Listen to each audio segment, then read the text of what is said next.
Welcome to Uncle's channel. Thanks for watching today, and let's continue our journey to finish every single Game Boy and Game Boy Color game. And today we're focusing on a game called Mercenary Force for the original Game Boy. Now this game is unlike any game I've ever played before because it's like a horizontal space shooter, but it doesn't take place in outer space. It takes place in feudal Japan. You actually get to choose like your warriors you want on your team, and you have different formations, and you have different power-ups, you have different mystical powers. And I'm telling you, it's really a fantastic game, a lot more depth than most space shooter games out there. And you also get this cute little cockroach, flea, enemy-looking creature here. And so there's just simply a lot of charm to go along with this game.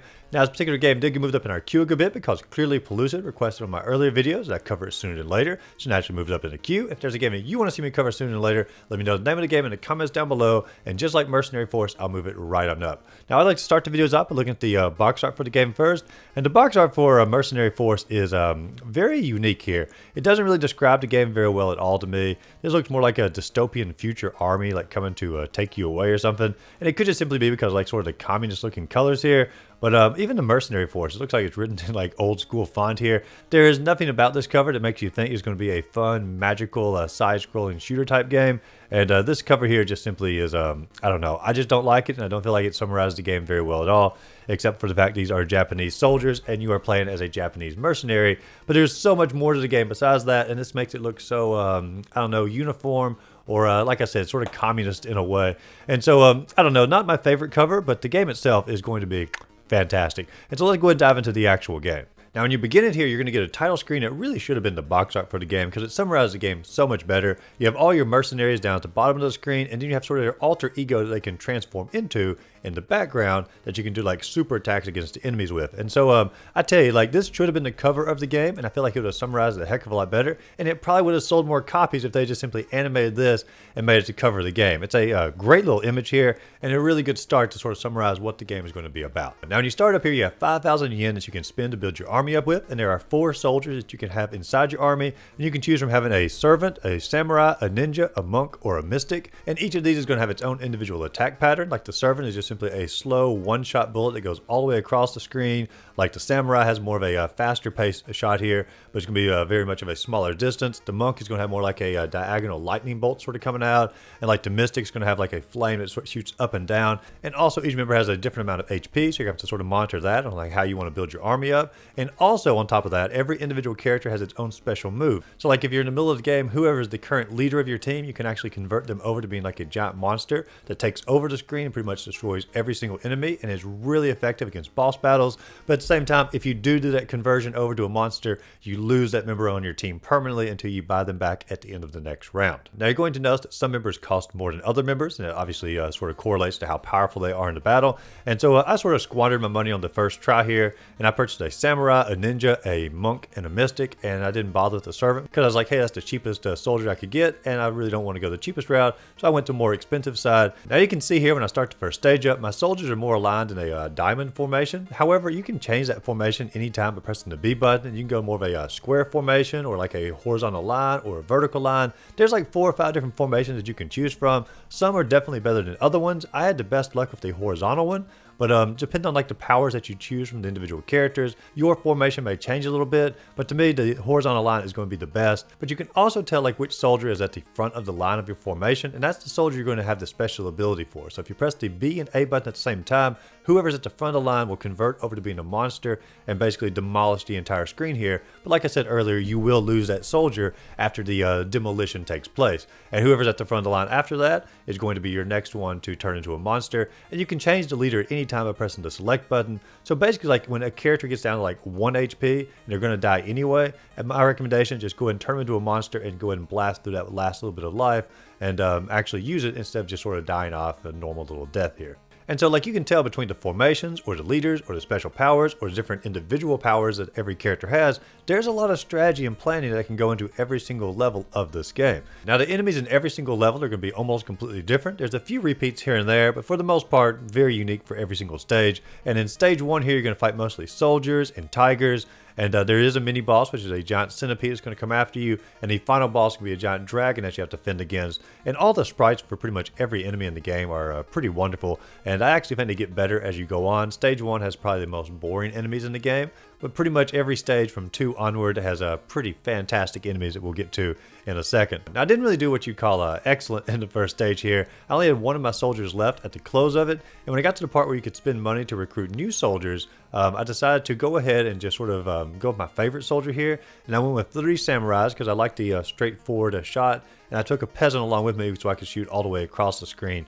And I kept the straight line formation, but stage 2, when I got into it, like there's really great enemies. Like you have the frog in here, you have a giant frog you're going to go against, you have snakes in this stage, you have flying squirrels that are going to come across the screen. Excellent, excellent enemies. Also like fish, they're going to jump from a bridge onto you and sort of explode as they go.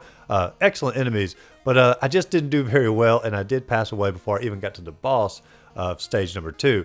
And so like when I got back to the beginning of the game here, because you have to restart when you have a game over, I was like, all right, let's figure out the best strategy that I can go with for my individual characters. This time I decided to go with just simply 1 samurai and 2 peasants, so I keep all my shots going straight forward, and I only chose 3 people instead of 4 to save a little bit of money so I could recruit more soldiers later on when one passes away. But also, like if you're in a horizontal line here, if you have 3, you stay in a completely horizontal line, but if you have 4, the back of the line sort of expands a little bit, and that allows for more exposed surface to be hit with different bullets, and so I decided to go with just simply 3 and save the money. Now, when I did this was a lifesaver for me as far as like strategy-wise, but also I discovered something in my second playthrough here that I did not even know existed in the first play. I accidentally went into one of the buildings up at the top, and it was actually a store, and you can buy all different types of food items in order to replenish the HP of your army, and you can spend that money also to boost it above what the original HP was. So I get in here and I just really stock up on tea, and it does like 30 HP for every one of your characters, and I really just boost the HP of my characters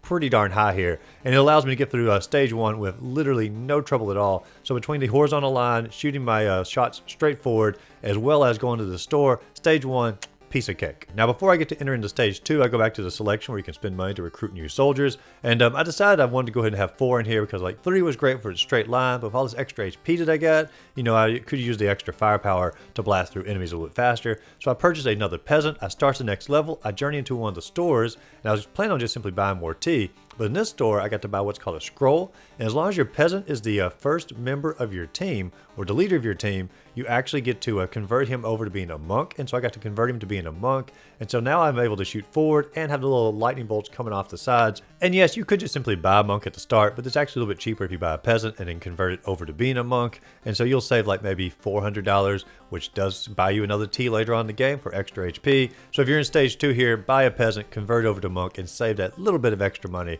in stage 2. Now, as you're going through it here, the mini boss in stage 2 is going to be a giant bullfrog. A cool little animation. Doesn't take long to take him out of my super army as I'm journeying through here. I do get to one point where I can go into a different type of store and I spend $100, and at this store it says I get to try my luck, and I spend the money and I get to pick like a little card down here, and it says like, you know, your luck was good. And I don't even know what that means. Like, I didn't understand, like, do I get like a special prize? Is there a prize later on in the game? I don't know, but I feel like I just wasted $100. And when you get to the final boss of stage 2 here, it's like a wolf inside like a bubble, but he has like a little shield of, I don't know, bullets around him he can hit you with. It's a cool looking boss, but like I said earlier, like my super team, I'm doing pretty darn good, especially with all this extra HP that I've purchased, and we wiped that wolf out in no time. Now in stage 3 here, I don't recruit any new soldiers. I'm pretty satisfied with my army, but when we start to level off, I do find a tea store, and I really just max my HP out. It's pretty much as high as I possibly can go here. And the enemies in stage 3 are going to be more like demons and crows and lightning bolts and these eyeball creatures. And I don't know what it is about these eyeball creatures. They seem to make an appearance in a lot of different games here. The first time I ever saw one was like the Ninja Turtle game from like the 1988, maybe 89. I don't know, the first one on the NES. And like, that was the only eyeball creature I ever saw. But as I've been playing through these Game Boy games, eyeball creatures come up more and more often. And I don't know if it's just simply a cultural phenomenon of like the late 80s, early 90s. But we got eyeball creatures here. There may be more of a different meaning to it than I know. But it's just weird they keep popping up over and over and over. But in this particular level, I do find a shrine. And when I found a shrine here, it actually just simply heals all my characters up. Not like max health, but it gives each one of them maybe like 3 or 4 HP points. And we journey off to the final boss. And the final boss for stage 3 here is a wonderful boss. It starts off as this itty bitty little fella, And every time you shoot him in the head, he actually grows a little bit bigger and a little bit bigger and a little bit bigger. And he's a fairly ferocious little creature here at the end, but you just keep shooting him and he finally explodes from getting too large. But it really reminded me more of just simply being like a normal boss. It felt like it goes along with like a legend that they would have inside the land here, as far as like a mysterious creature, and the more you hit him, the more he grew. And I don't know, it's a really cool little boss battle that you go against. But once you finish that up, you get to go back to your main selection screen, purchase more soldiers. I don't need to purchase anything. I'm still doing fantastic with my army, and we journey off into stage number 4. Now, stage number 4 is sort of a spirit area because we have more demons in this area. We have skeletons that come out of the ground, can throw like little bones at you. We also have like ghosts and ghouls that are going to roam the environment as well. It's not a graveyard because the graveyard's coming up, but it's very similar enemies that you would have in a graveyard, but these will be different from the actual graveyard we're having in just a second. I do lose my samurai in this level, and I get to a point where like a little building, I go into it, and it says you can revive a character for like 300 yen here. I spend the money, or maybe it's 400. Either way, I spend the money, and once I spend the money, you have to pick like one of the choices down below, and I picked a choice, and they're like, you didn't get it, you didn't revive your character. I'm like, what a ripoff. Like, I spent like a lot of money to revive a character, and I just simply got nothing out of it, and quite disappointing because I could have bought a lot of tea with that particular revive, that spell that I was trying to do. But anyway, we get to the final boss of stage number 4 here, and the final boss in stage number 4 is going to be like a giant eyeball in the center of a semicircle, and all you have to do is just simply stand back in the middle, and you can just simply shoot the semicircle from a distance as long as you have the peasant out, because he has a shot that goes all the way across the screen. Not very powerful, not very fast, but it does go all the way across the screen, and so I'm able to take the giant eyeball creature out pretty quick, or at least with the minimum amount of damage. Maybe not pretty quick. Minimum amount of damage is what I meant to say. But a really good strategy against him, but still a cool looking enemy. Now, before I go into stage number 5, I do purchase my samurai back, so I got my original team back in order again. And when I go into this area, it's definitely the graveyard. You have things like mummies. You don't have any skeletons in this area, but you have like giant skulls that are come after you. You have these little people that run across the screen. I don't know what these people represent or who they are, but they run across the screen. You actually have some zombies in this area as well. And when you get to the final boss of this area, it's going to be a zombie worm. And you know, like worms you usually just simply associate with like, eating, the dead people. You don't really associate a zombie worm or a worm turning into a zombie. But regardless, the final boss here is a giant zombie worm. And I only have 1 HP left with my samurai. And when I get to him, I was like, well, the samurai's going to die anyway. Press A and B, turn into my monster, and I take the zombie worm out with no trouble at all. So the extra power ability to turn into a monster yourself, it does come in handy pretty often. Now for stage number 6, I had to buy my samurai back again, and we journey in here, and we're going to get to what I mentioned in the opening of the video, these cute little cockroach flea looking bugs. And you almost hate to kill them because they're so adorable looking on the screen. But still, if you don't, they will flood you over and use their little bullets and destroy you in no time. So you got to kill all of them off. You also have some cannonballs that come from the, I guess like the ocean in the background or behind the enemy walls. But they come up here, they hit the ground, they hit you, you just simply get one shot. But if they hit the ground, they explode into multiple different shots here. And it's tough to avoid that, but the cannonball is a pretty annoying little background obstacles you're going to encounter. But for the most part, this level plays like the rest of them. Use your same strategy as you're going through it. And when you get to the final boss here, it's like a two-headed demon or a two-bodied demon. Like one part of the demon's body's on the top, one part's on the bottom, and it can split open to expose a eyeball in the middle, and you have to attack the eyeball. Now, as soon as I go in there, like one of my characters is getting ready to die anyway, and so I just simply do the A and B, and at that point I can go ahead and use my samurai's power to, hit the eyeball as many times as I want. And I'm telling you, like, he has taken my team out in no time after that, and I end up only having the monk left, and I take the monk down to the bottom left-hand corner here, and I realize you can't be hit if you're in the bottom left-hand corner.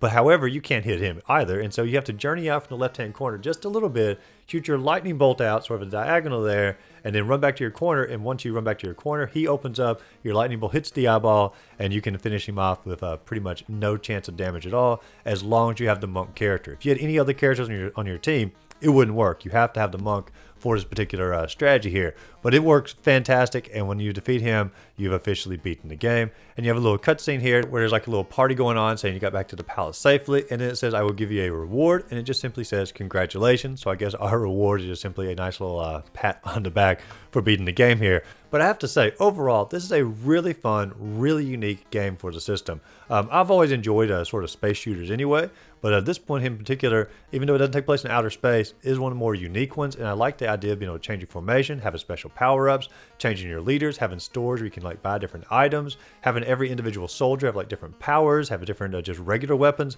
There is so much in this game as far as like developing a strategy as you go. It's not like particularly hard, and it could be probably more hard if you choose a different army to go through it with or try a different formation.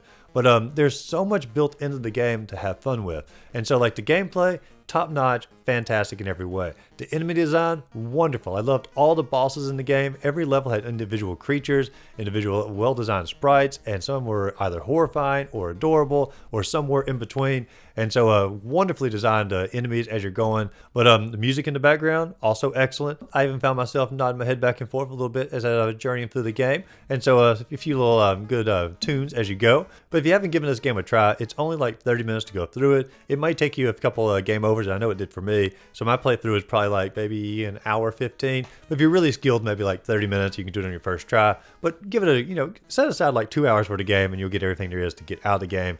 And you'll have a blast as you go. I'd give it an overall a 8 out of 10. I think it's an excellent game in almost every single way. But what do you think about Mercenary Force? Do you love the game? Do you hate the game? Have you ever tried it? Do you want to try it? Let me know in the comments down below. As always, if you enjoyed the video, be sure to like and subscribe to the channel. Check out my other videos listed up above, and go out there, find a great game to play. Simply have a great rest of the day.